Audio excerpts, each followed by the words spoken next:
بسم الله الرحمن الرحيم.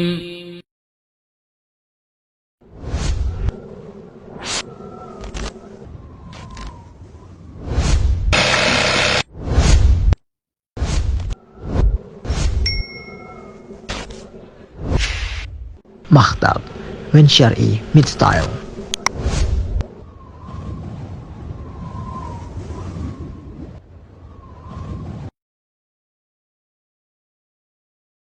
Puasa Asyura ada 3 tingkatan. Tingkatan yang pertama yang paling tinggi adalah berpuasa tanggal 9, 10, dan 11 Muharram. 3 hari. Yang kedua, berpuasa 9 dan 10 saja. Ini tingkatan yang lebih rendah dibandingkan yang pertama. Dan tingkatan yang ketiga, berpuasa 10 Muharram saja. Ini tingkatan yang paling rendah. Baik, ini 3 tingkatan puasa Asyura. Kenapa 9, 10, dan 11? Kalau 9 dan 10, dalil-dalilnya sudah jelas dalam hadis Abu Qatadah radhiyallahu anhu, diriwayatkan oleh Imam Muslim. Rasulullah SAW bersabda, "Siyamu yaumi Asyura ahtasibu 'ala Allah ayyukaffira as-sanata allati qablahu." Berpuasa di hari Asyura, yaitu 10 Muharram, aku harap kepada Allah akan menghapuskan dosa setahun sebelumnya. Hadis Ibnu Abbas radhiyallahu taala anhuma yang diriwayatkan oleh Imam Muslim. Beliau menceritakan, "Hina sama Rasulullah sallallahu alaihi wasallam yauma Asyura wa amara bisiyamihi." Tatkala Rasulullah sallallahu alaihi wasallam berpuasa di hari Asyura dan juga memerintahkan kaum muslimin untuk melakukan puasa padanya. Qalu, maka para sahabat bertanya, "Ya Rasulullah, innahu yaumun tu'azzimhul yahud wan nasara." Wahai Rasulullah, sesungguhnya itu adalah hari yang diagungkan oleh Yahudi dan Nasrani.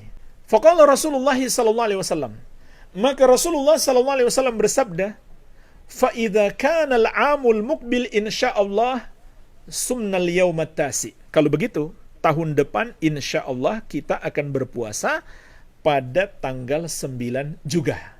Jadi maksudnya bukan hanya tanggal 10, tanggal 9 juga.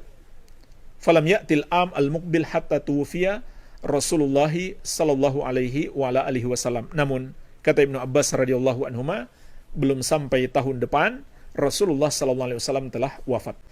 Tapi kenapa ada tambahan puasa di tanggal 11 juga? Karena 3 alasan. Yang pertama, adanya dalil umum anjuran memperbanyak puasa di bulan Muharram. Sebagaimana dalam hadis yang diriwayatkan Imam Muslim dari sahabat yang mulia Abu Hurairah radhiyallahu anhu, Rasulullah sallallahu alaihi wasallam bersabda, "Afdalus siyami ba'da Ramadan syahrullahil Muharram, wa afdalus salati ba'dal faridah salatul lail." Puasa yang paling utama setelah puasa Ramadan adalah puasa di bulan Allah Al-Muharram. Dan solat yang paling afdal setelah solat wajib adalah solat malam, yaitu solat sunnah di malam hari, tahajud dan witir.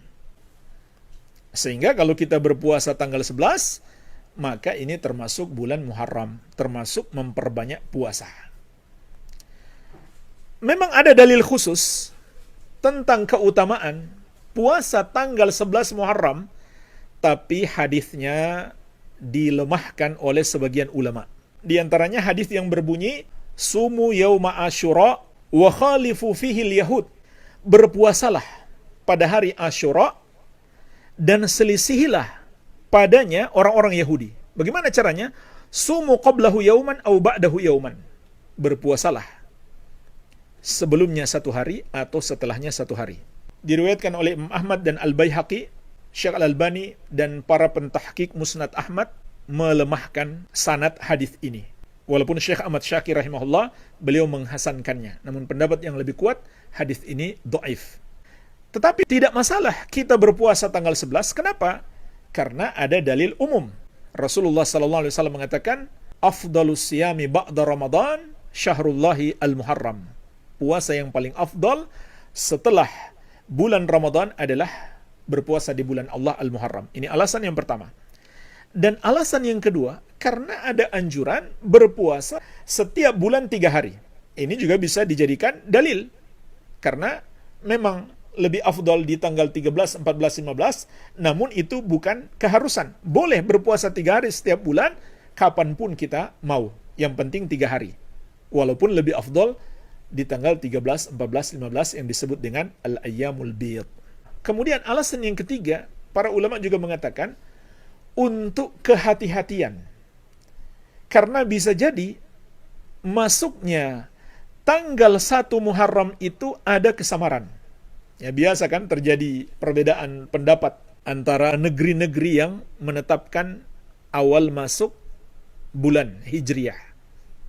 Maka untuk kehati-hatian kita berpuasa juga tanggal 11 karena bisa jadi itu adalah tanggal 10 Muharram. Maka ini tingkatan yang paling tinggi.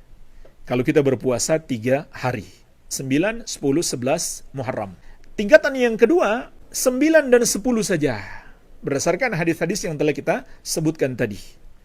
Dan tingkatan yang ketiga adalah 10 saja. Andai kita lakukan puasa 10 Muharram saja, tanpa 9 dan 11, maka kita dapat keutamaan puasa 10 Muharram, yaitu terhapus dosa setahun sebelumnya. Dan hukumnya tidak makruh andai kita hanya berpuasa 10 Muharram saja. Cuma memang lebih afdal 9, 10. Lebih afdal lagi 9, 10, 11. Namun tidak makruh andai kita berpuasa 10 Muharram saja. Betul, tidak menyelisih Yahudi, tapi menyelisih Yahudi dalam hal ini tidak sampai wajib. Kenapa? Karena puasa 10 Muharram disyariatkan juga dalam agama kita. Walaupun orang-orang Yahudi melakukannya, namun disyariatkan juga dalam agama kita, sehingga tidak termasuk penyerupaan terhadap Yahudi yang diharamkan. Sama dengan orang mengatakan ini dijadikan syubhat oleh orang-orang liberal, kenapa harus pakai cadar? Bukankah orang Yahudi juga bercadar, kata mereka? Maka kita katakan, itu bukan tasyabbuh. Wanita-wanita bercadar bukan tasyabbuh kepada Yahudi. Kenapa? Disyariatkan dalam agama kita. Bahkan sepakat seluruh ulama disyariatkannya wanita bercadar. Hanya ulama beda pendapat, wajib atau sunnah. Begitu pula laki-laki berjenggot. Orang-orang Yahudi juga berjenggot. Orang Nasrani juga mungkin berjenggot. Maka ketika kita berjenggot, bukan termasuk penyerupaan kepada mereka. Kenapa? Karena disyariatkan dalam agama kita. Jadi penyerupaan yang diharamkan, bahkan termasuk dosa besar kepada orang-orang kafir itu adalah, pertama, itu merupakan ciri khas mereka. Yang kedua, tidak disyariatkan dalam agama kita. Kalau disyariatkan dalam agama kita, maka itu bukan penyerupaan yang diharamkan.